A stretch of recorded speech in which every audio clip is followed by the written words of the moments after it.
Welcome to the OK Preps Extra podcast. I'm Patrick Prince, joined as always by Barry Lewis. Barry, good to see you. Good to see you, Patrick, and we've got a lot to talk about today. We do. All right, well, let's get right into it then. So, Lincoln Christian quarterback Max Brown decommitted from Central Michigan and announced he's going to Florida. Of course, we're a little more than a week away from signing day. Your impressions of that move? Max Brown in the SEC. What do you think? That's exciting, and that's quite an upgrade. Max had been committed to Central Michigan since last summer, and obviously he didn't sign on the early signing day, which was sort of the tip-off that he might be getting offers from schools from the Power Five, and he was also offered from the University of Washington, but he chose Florida, going SEC, and it's sort of reminiscent to me of when Josh Jacobs went to the SEC from McLean, and no one was really talking about him very much around here as far as his big time college prospects, and he wasn't getting many offers, and boom, he winds up with Alabama in the SEC and becomes an NFL first round draft choice and doing great things in the NFL. And I certainly think that's Max Brown's potential. I mean, those who followed high school football could see it in Max the last two seasons.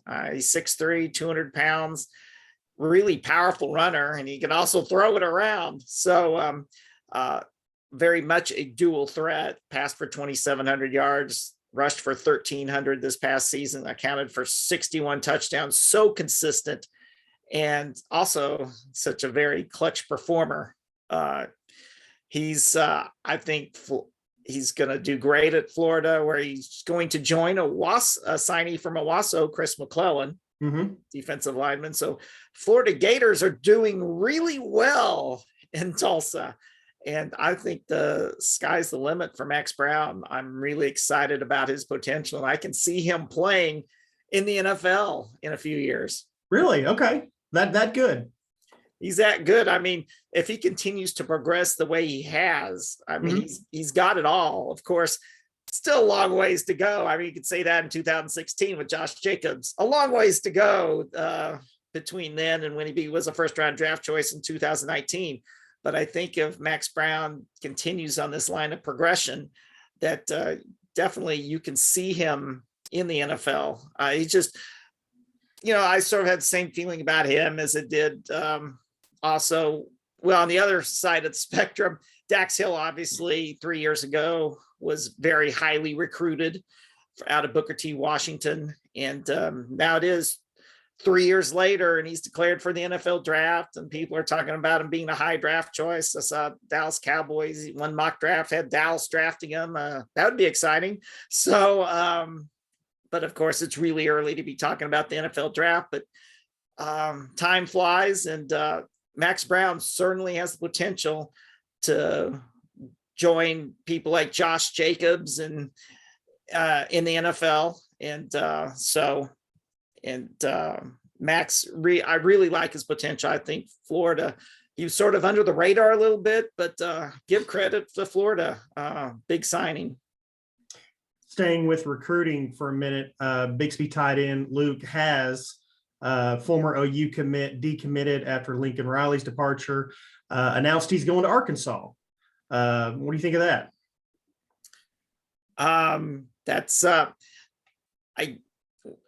It was very interesting. Again, it continues. Arkansas which had neglected the Tulsa area for several years before they woke up, which was a good move for the Razorbacks, and they're seeing dividends from that.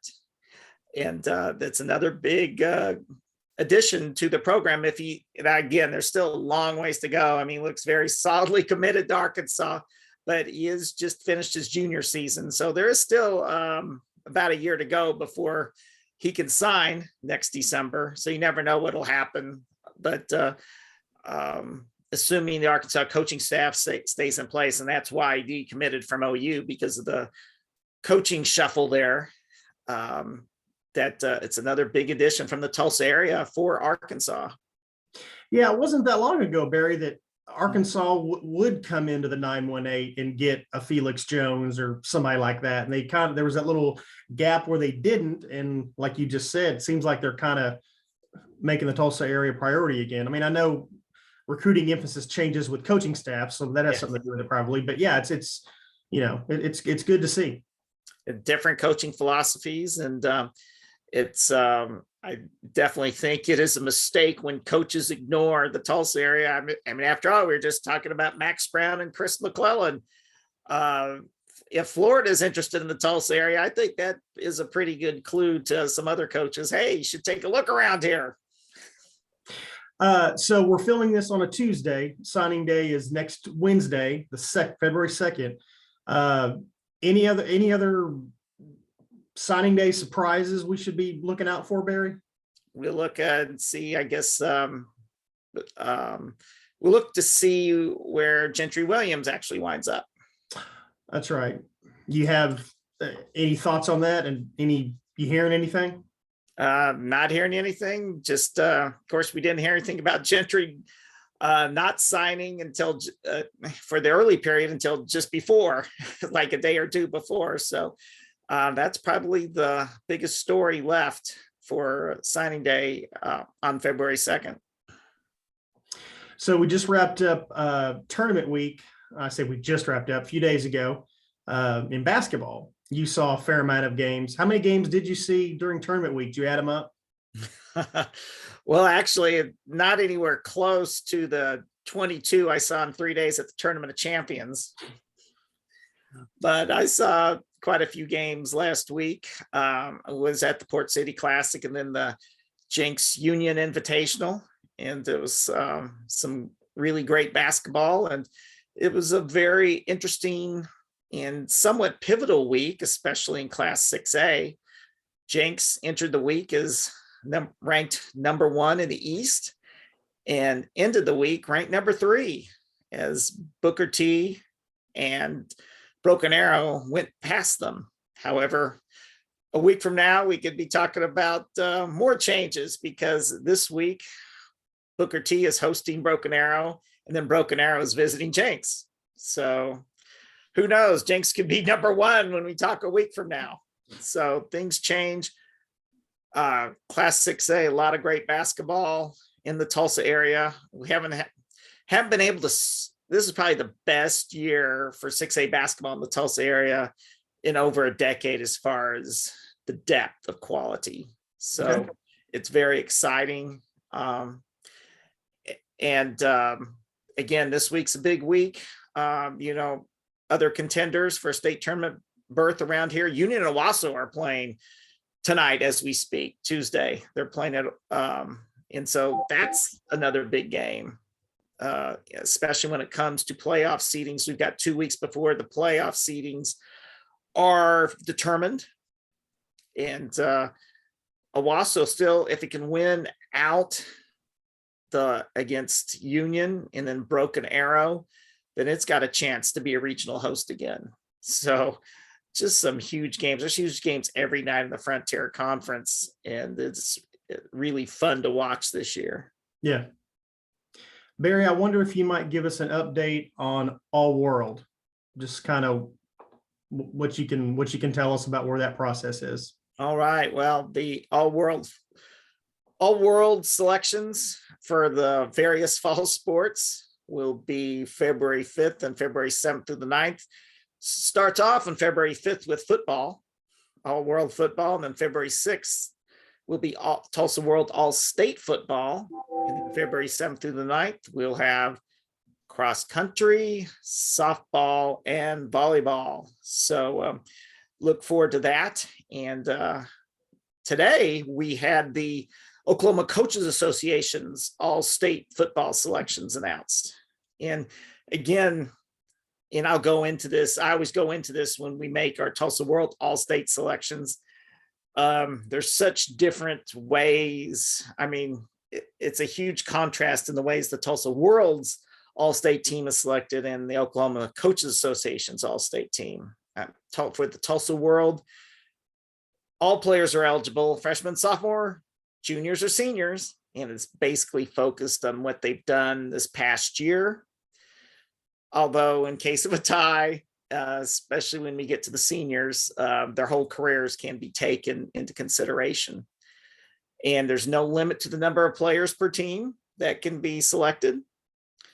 Whereas the Oklahoma Coaches Association, it's sort of complicated. Only seniors are eligible. And then there's a maximum of 2 per team, which leads talent-rich teams like Bixby and Hall and Jenks. It's like, Sure. How can you pick just 2? That's really tough. That is tough. And then each coach has their different philosophy on who they nominate, because you want, as a coach, especially of those talent-rich teams, to have get your maximum 2 players selected to the game.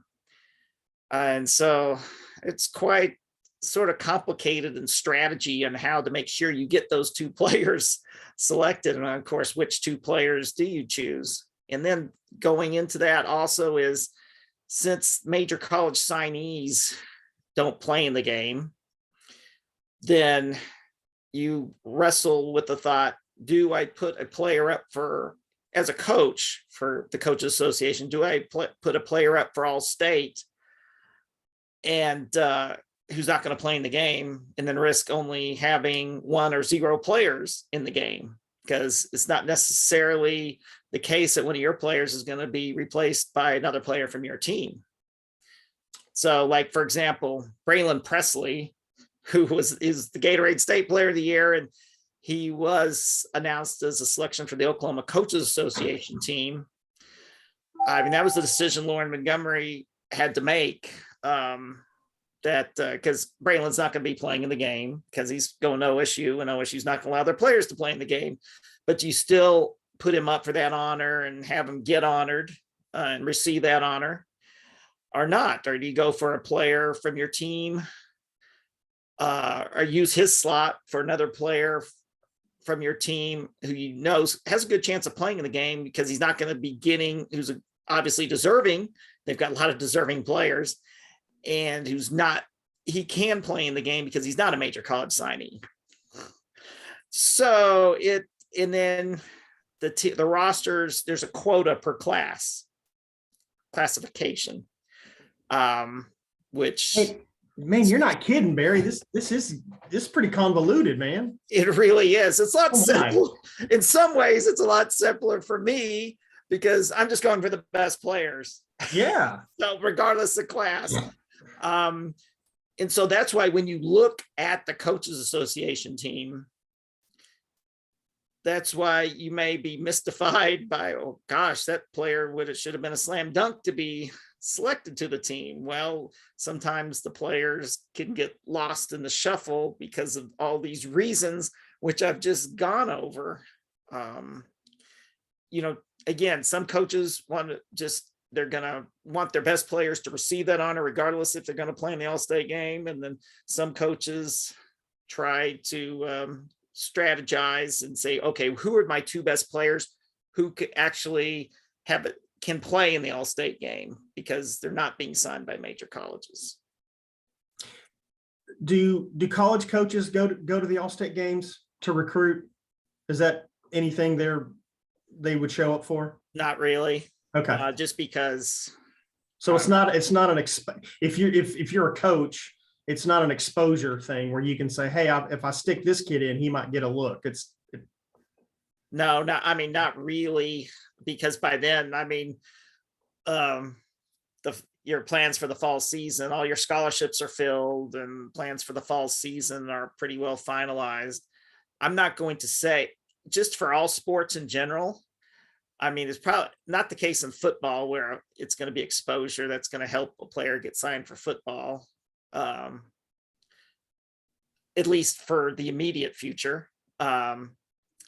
Sometimes in other sports, it has provided an exposure that has led to athletes getting at a smaller school level, getting an offer, getting a scholarship. That occasionally happens, and that's been and it might help a player down the line, like if a player's headed to a JUCO, who knows, that additional exposure in all-state game may help later on. Okay. Or at a smaller school that might at the last minute have a scholarship open up. But yeah, it's a very interesting coaches association process where you wonder how could, and they also have strict rules on when you're filing your nomination forms and all that. And so I don't know, you see an all-state selections and you see Max Brown not selected for the all-state team and you wonder, how did that happen? So yeah, a lot of complicated things going into it. And also quite a few of these players who are major college signees, although there's not a whole lot of major college signees selected. And for other reasons, there will be a bunch of alternates filling in spots. It seems like half of these rosters are replaced when July comes around.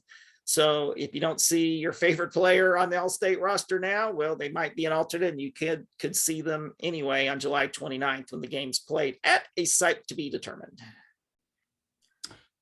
All right, Barry, we'll leave it there for this week. We appreciate everybody tuning in. You can download this podcast on Spotify, Apple, and Google, and we'll hope that you do that and take a listen. And Barry, appreciate the knowledge. We'll catch up next week. All right, Patrick, see you next week.